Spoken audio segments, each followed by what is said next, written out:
You select the interview. I'm so honored. Thank you. Yes. Okay, so I'm ready when you are. Okay, so the first question, are you comfortable being recorded for this interview? I am, sir. Okay, thank you. And so what drew you into sociology in the first place, and what specific topics interest you in the field?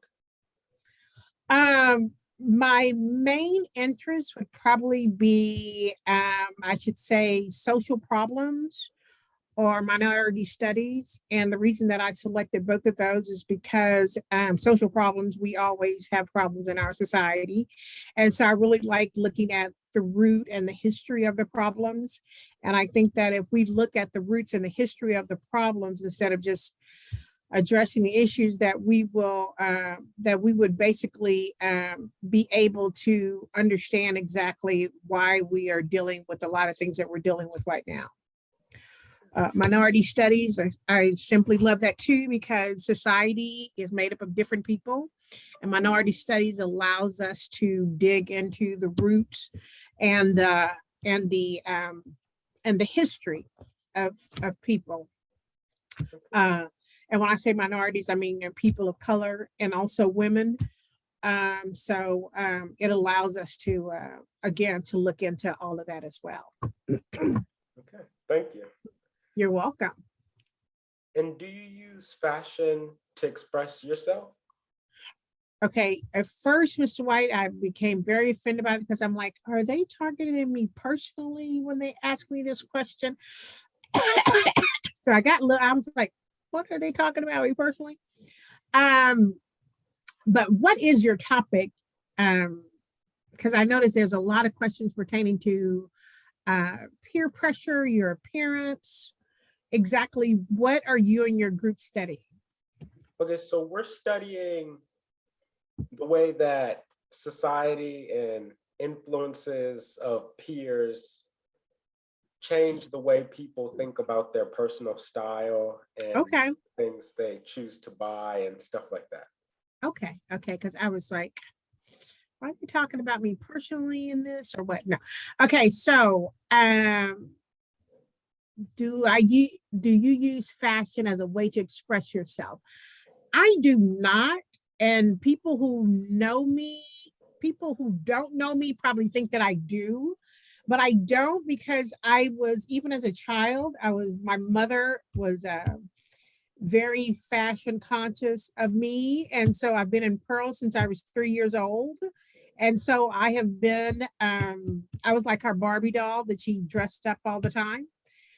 So I guess that is just like, I guess it just came through, as older, as an adult. But I don't think me personally, do I use fashion a way to express myself? No, because I still have clothes. I mean, like I have a jacket that I've been having for 20 years because it's never gone out of style. So no, I don't, but I do like to, I just, like I said, my mother's been dressing me since I was like 3 years old. So what can I tell you? Okay, thank you. You're welcome. And how much of a role do you think society plays in a person's self-expression? I believe that society plays a huge impact on a way that a person is allowed to express themselves. And the reason that I say that is because you have to remember that in our society, no matter what we do, we have rules and regulations, right? So you can go to a beach in Brazil and you can be totally nude, but you can't go to Galveston and be totally nude. So it depends on where you are is going to determine how you're literally able to express yourself or not, right? And the limits that you're able to express yourself. So I think that society has a huge role in reference to self expression because of the rules and regulations that we have. And depending on where you are, the rules and regulations may vary. Okay, thank you. You're welcome. And so do you think that positive reinforcement affects a person more than negative reinforcement? Positive encourages positive. So I agree that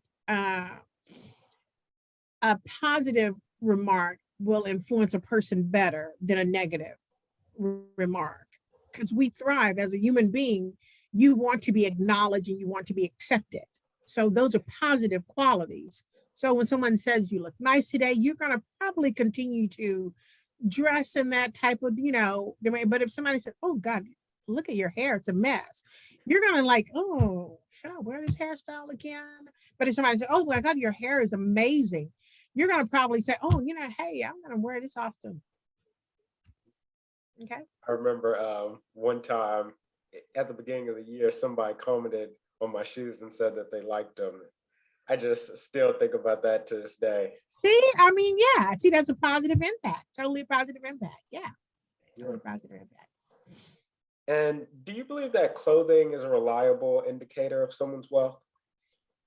Well, I got a funny story to tell you, Mr. White.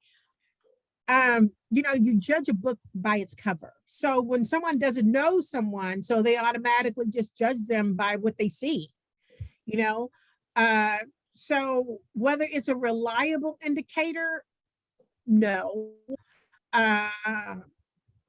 because some people just may love fashion and they just may, dress the part because they love fashion. So, but they can be spending their last money on, on that $1,000 handbag. But again, you don't know someone, they have on something that, that costs a lot of money, and you probably think that they're rich because of that. Well, I live in Third Ward, and there is a homeless community that used to be by the grocery store where I was shot. And so I would often pass by the homeless community, I drop food off, whatever. And so on the weekends, I'm pretty much looking like them because I go to the gym, go to yoga, I look horrible. So one day I was at the grocery store, which is close by the homeless community. It's so funny. And so my credit card, something was wrong with my credit card. And so this community is like they're very, very close. So something was wrong with my credit card. Well, one of them was behind me in line.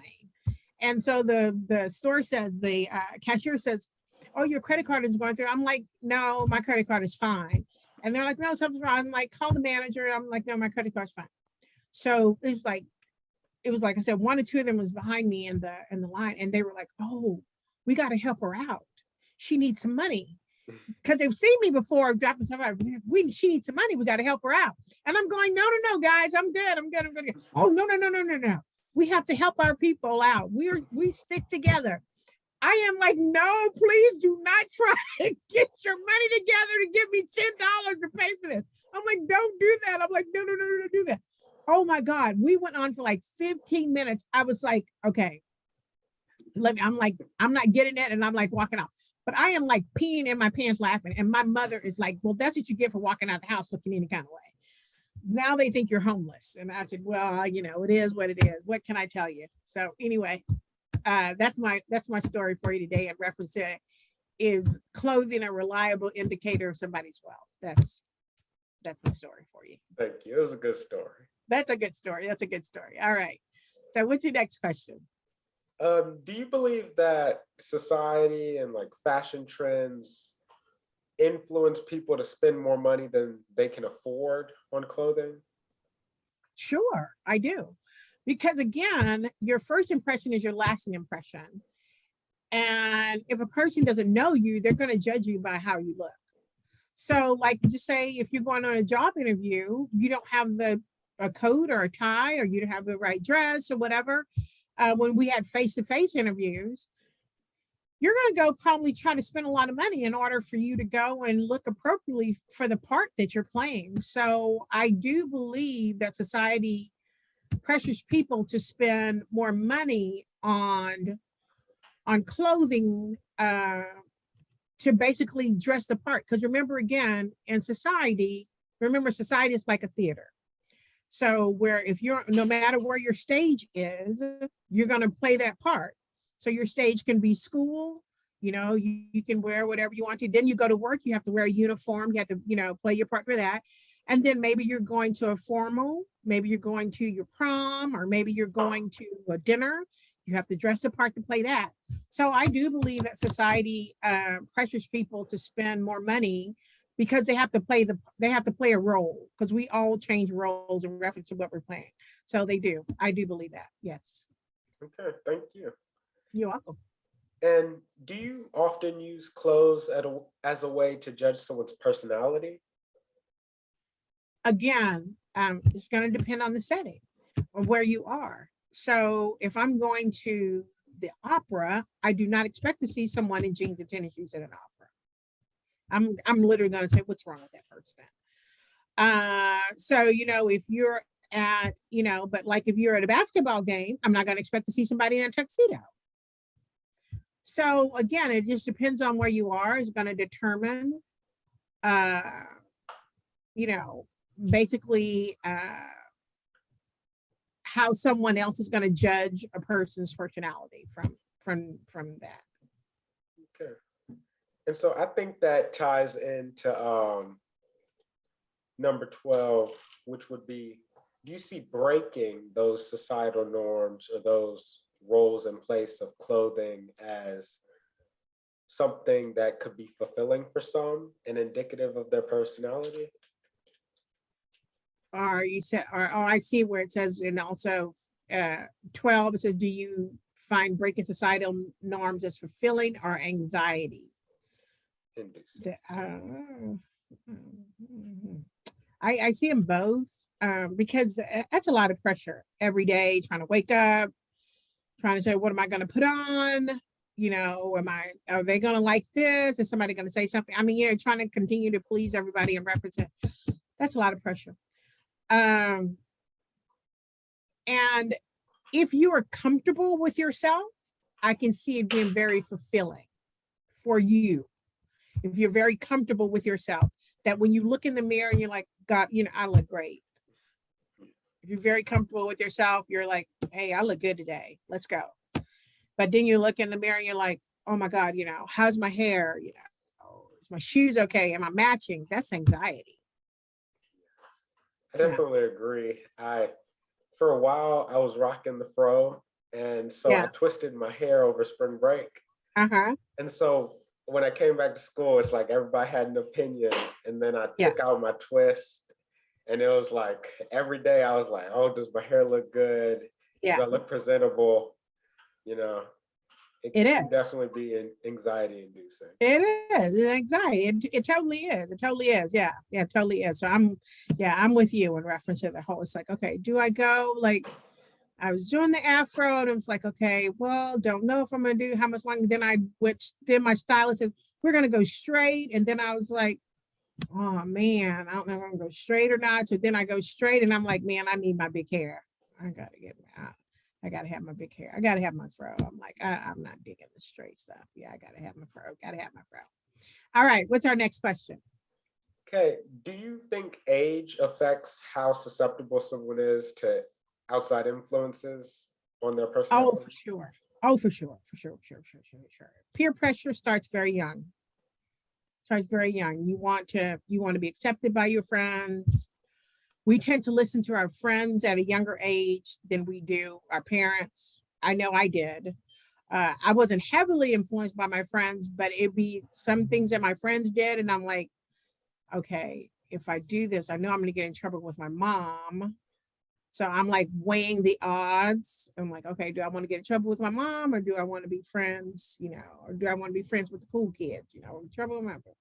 So, but I think that when you get older, you find that you find who you are. So you become comfortable in reference to who you are. So you're going to learn to do things that are more pleasing to you than pleasing to others, I think. Yeah. And how big of an impact do you think one's appearance has on their self-esteem? I think it does have a huge impact, because when you look at yourself, if you're not happy with yourself, your self-esteem goes down. If you look at yourself and then you're happy with yourself, your self-esteem goes up. So I think that it has a big impact. I think it has a Thank big you. impact. Yeah. And do you think that society's definition of acceptable clothing is tied to gender roles? Oh, most definitely. You know, in our society, it says that if you're a male, you're supposed to be masculine. So masculinity is going to refer to a man, you know, with pants on, uh, you know, shirt and tie if you're going to work.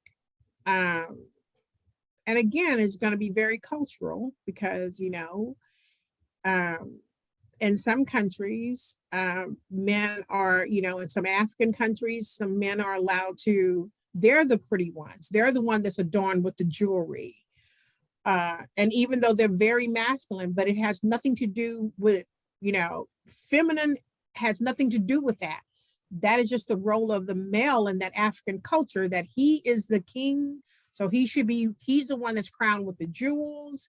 And you can also, you know, see some of the clothing that they wear that we may think that they're feminine over here, but that's a sign of adornment in their country.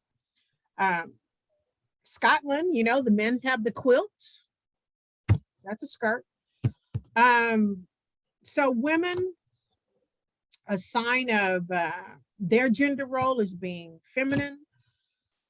So femininity is a sign of a woman in a dress, very, you know, very flowing makeup, earrings, all of this is a sign of femininity, you know, jewelry, you know, here in the States. So yes, I do believe society definition is tied to gender role, most definitely. One time we were going through a state, I think Kathy Whitmire was mayor then. I can't remember, I think that was like 1980s or something, but probably earlier than that. But she brought the very androgynous look in reference to women wearing men's suits to work. You know, she came with women are going to get out of dresses. If women are gonna go into the work role, you need to dress like a man. So suits came in for women. So you had women, you know, wearing pantsuits now to work in order to identify their role. Because, you know, in society it says that if you're a man, you're supposed to be masculine, you're supposed to be dominant. But if you're a female, you're supposed to be feminine, you're supposed to be in, you know, in submission, you're supposed to be nurturing and emotional. Well, you can't have those characteristics being a CEO of a company. You can't sit there and cry in a meeting because somebody doesn't agree with you. So all of that, you know, in reference to gender roles changing, that has a lot to do with the acceptability of gender in our society as well. Thank you. Okay. That was a great response. Yeah. And we already touched on this one about how important is appearance to making a good first impression. Yes, yes, very important.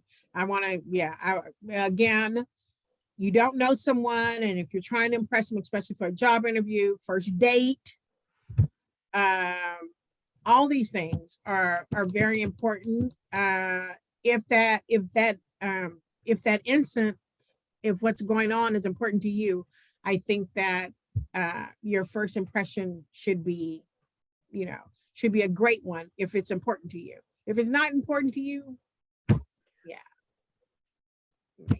don't waste time on it. But if it's important to you, yeah, you know, you have to continue to communicate with this person, or you know that there will be another form of relationship that you're going to have. I think it's very important. Yeah. Thank you. And our final question, do you think that race is a factor in how society judges appearance? And do you think that some people have to dress up more to elicit the same response as people of another race? Good question. Good question. Again, I'm going to go back to your first impression is your last impression, and you can't do anything about your skin color. So that's what they see. So if they see that, automatically, if you're a person of color, that's a negative connotation. So because you already know that when you step in front of somebody and that's a negative connotation, and you want it to be a good impression, you are going to try to do much more in order to cover up the factor that you already have one strike going against you because of your skin color. So you are going to try to do more in order to make a good impression so you can be judged better or judge on a positive note. So yes, I do think that race is a factor on how society judges opinion. I would definitely have to agree. You have to agree. Good. I'm glad we're on the same. Yes, I do. I think so. I think so. Unfortunately, I don't know if it will ever change, but that's just the way it is. That's just the way it is. Okay. Yeah. I would just like to thank you so much for doing this interview with me. You are so welcome. You are so welcome. Let me know if I can ever be any additional assistance to you, okay? Okay, I'll reach out. I think you're adorable. Okay, keep up the good work, okay? Okay. Okay, have a great day. You too. Okay, bye-bye. Bye.